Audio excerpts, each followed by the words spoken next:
And now we are joined by the leader of the Scottish Conservatives, Ruth Davidson. Thank you very much indeed for coming in. Good afternoon, thank you for having me. How's it been for you, this leadership thing, so far? I've been enjoying it. Certainly there's some clear dividing lines that are happening right across the country. I think that the Scottish Conservative Party is on the right side of the argument, particularly on the Constitution, and we'll be putting forward a robust defence and also talking about where I want to see Scotland going in the future. We've spent a lot of the last couple of days talking about process, and it'd be quite nice to get onto some of the more substantive issues.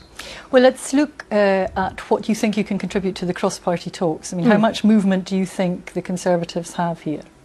Well, first of all, I think that we do have a duty, and I believe are very keen to work closely with anybody of any political party, or indeed of none, to put forward a robust defence of the Union. And I think we'll work very closely with the No campaign, if it's a No campaign or a Yes to Scotland and Britain, whatever it's called. But there's no common ground really between you, is there? I mean, you've marked your lines very clearly. What's the point of going into the talks if you're taking the Conservative position? Sorry, I don't quite understand the question. Well, you have said, for example, if we look at Scotland on Sunday, today, they've got a quote saying, Cameron, no further on tax powers. Scots have been warned a substantial increase. And who's that quote attributed to? It's attributed to somebody in Mr Cameron's office. Does it say that?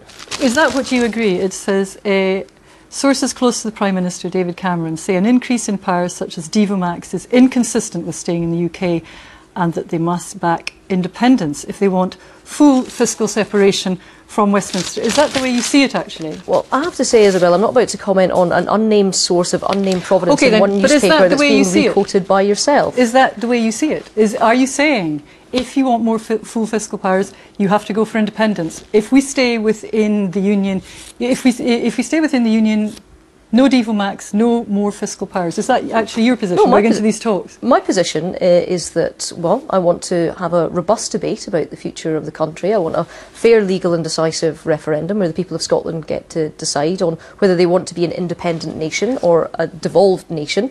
And I think that's where people have mischaracterised this debate, actually. It's independence against devolution. Now, if there is to be a subsequent conversation about what form we want devolution to take, then that's for after this referendum on whether we want to be a sovereign nation state or whether we want to remain part of the United Kingdom.